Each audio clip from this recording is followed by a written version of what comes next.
Hello, नमस्कार। आज हम पढ़ेंगे प्राचीन भारत का इतिहास। क्या पढ़ेंगे? प्राचीन भारत का इतिहास। तो हम देखते हैं पहले ये हमारे देश का नाम भारत या इंडिया कैसे पड़ा। तो हमारे देश का नाम भारत है, जो एक प्राचीन कबीले के नाम पर पड़ा है। ये तो सभी जानते होंगे कि जो भारत नाम है हमारे देश का, वो एक प्राचीन कबीले के नाम पर पड़ा है। आगे, प्राचीन भारतीय अपने देश को जम्बू द्वीप के नाम से पुकारते थे। जो प्राचीन भारतीय थे वो अपने देश को जम्बू द्वीप, जम्बू का मतलब जामुन और द्वीप यानी कि जामुन के वृक्षों का द्वीप, मतलब वहाँ पर प्राचीन काल में जामुन के वृक्ष अत्यधिक मात्रा में होते होंगे, इसीलिए इसे जम्बू द्वीप कहा जाता था। प्राचीन ईरानी इसे सिंधु नदी से जोड़ते थे। वे इस देश को सिंधु ना कहकर हिंदू कहा करते थे। जो प्राचीन ईरानी थे वो इसे सिंधु नदी से जोड़ते हुए बोलते थे। वे इसे सिंधु ना कहकर हिंदू कहा करते थे। यूनानी, जो यूनान के रहने वाले निवासी थे, वे इसे इंदे कहा करते थे। वो इस देश को इंदे कहते थे, जो आगे चलकर इंडिया में परिवर्तित हो गया।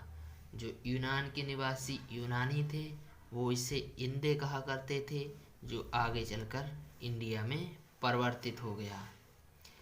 और जो अरब के निवासी अरबी लोग थे वे इसे हिंद कहा करते थे। जो अरब के निवासी अरबी लोग थे वे इसे हिंद कहा करते थे, जो आगे मध्यकाल में जाकर हिंदुस्तान में परिवर्तित हो गया।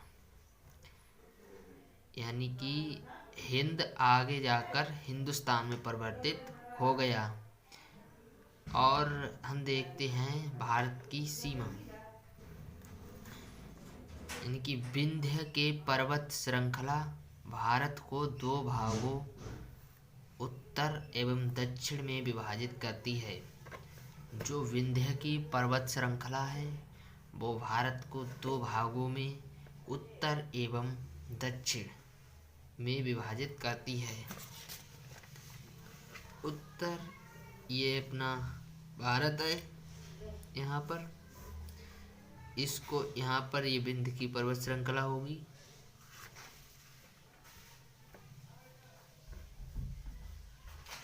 उत्तर ऊपर वाला हिस्सा है, जो ये ऊपर वाला हिस्सा है ये उत्तर पर उत्तरी है, और ये नीचे वाला दक्षिणी है, दक्षिणी सिरा। आगे, उत्तर भारत में भारोपीय परिवार की भाषा बोलने वालों की अधिकता है।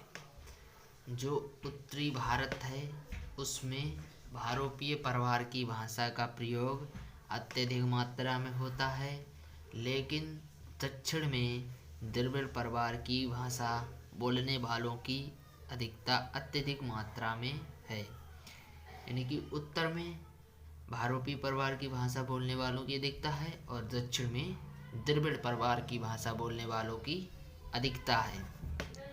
भारत की जनसंख्या का निर्माण जिन प्रमुख नस्लों के मिश्रण से हुआ है वे निम्न प्रकार हैं। जो भारत की जनसंख्या है इसका निर्माण जिन प्रमुख नस्लों से हुआ है वे निम्नवत हैं। पहला है प्रोटो ऑस्ट्रेलाइड। पहला प्रोटो ऑस्ट्रेलाइड, यह एक नस्ल है। दूसरी है पैलियो मेडिटेरेनियन।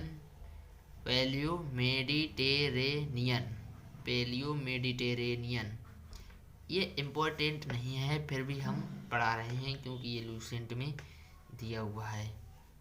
काकेसाइड, निग्रोइड और मंगोलाइड, यानी कि काकेसाइड, निग्रोइड और मंगोलाइड, इन निम्न नस्लों से भारत की जनसंख्या का निर्माण हुआ है।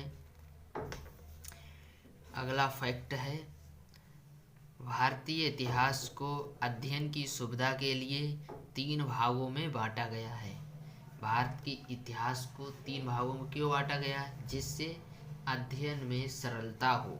अध्ययन में सरलता लाने के लिए भारत के इतिहास को 3 भागों में बांटा गया है। नंबर 1 प्राचीन भारत, नंबर 2 मध्यकालीन भारत, नंबर 3 आधुनिक भारत। पहले हम पढ़ेंगे प्राचीन भारत, फिर पढ़ेंगे मध्यकालीन भारत, फिर पढ़ेंगे आधुनिक भारत।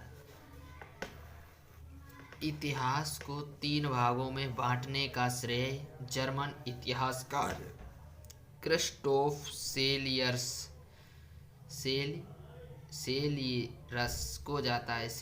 को जाता है। यानी कि इतिहास को सर्वप्रथम 3 भागों में किसने बांटा? जर्मन के इतिहासकार क्रिस्टोफ सेलियर्स ने बांटा। प्राचीन इतिहास, प्राचीन भारतीय इतिहास के स्रोत। प्राचीन भारतीय इतिहास के स्रोत पढ़ेंगे पहले, फिर प्राचीन भारतीय इतिहास पढ़ेंगे। तो पहले प्राचीन भारतीय इतिहास के स्रोत देख लेते हैं। प्राचीन भारतीय इतिहास के बारे में जानकारी मुख्यतः 4 स्रोतों से प्राप्त होती है। प्राचीन भारतीय इतिहास के बारे में जानकारी मुख्यतः 4 स्रोतों से प्राप्त होती है। नंबर 1 धर्म ग्रंथ, नंबर 2 ऐतिहासिक ग्रंथ, नंबर 3 विदेशियों का विवरण, नंबर 4 पुरातत्व संबंधी साक्ष्य। तो पहला क्या है? धर्म ग्रंथ, दूसरा ऐतिहासिक ग्रंथ, तीसरा विदेशियों का विवरण। जो विदेशी लोग भारत में आए उन्होंने कुछ पुस्तकें लिखी होंगी, उनके विवरण से भी प्राचीन इतिहास के बारे में पता चलता है। पुरातत्व संबंधी साक्ष्य, कुछ पुरातत्व संबंधी साक्ष्य भी हैं, जैसे अभिलेख है, पांडुलिपि है, इनसे भी प्राचीन भारत के इतिहास के बारे में जानकारी मिलती है।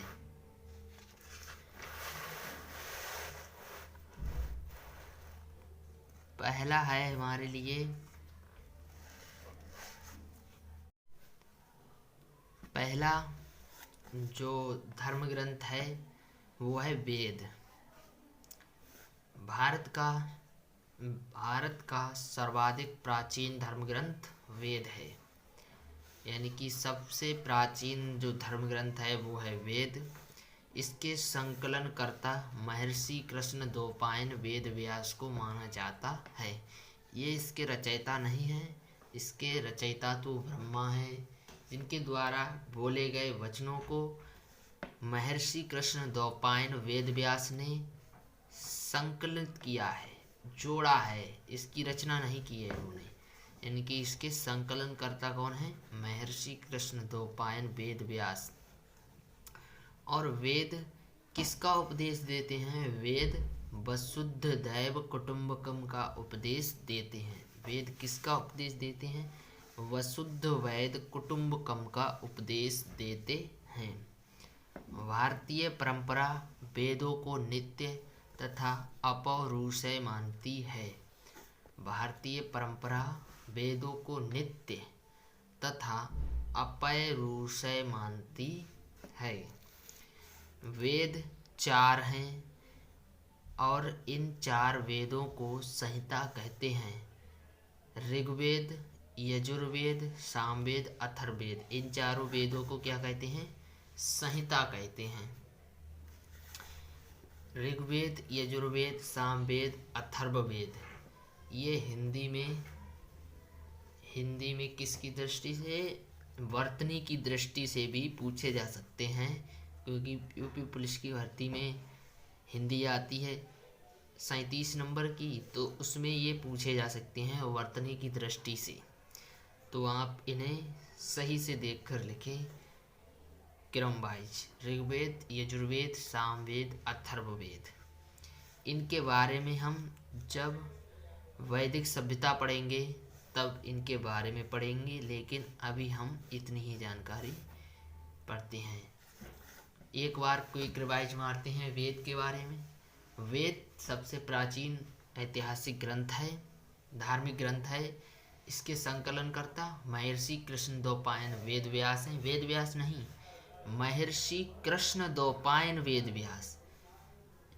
और ये किसका उपदेश देते हैं? ये वसुद्ध दैव कुटुम्बकम का उपदेश देते हैं। किसका उपदेश देते हैं? वसुद्ध दैव कुटुम्बकम का उपदेश देते हैं। और इन चारों वेदों को संहिता कहते हैं। इन चारों वेदों को संहिता कहते हैं।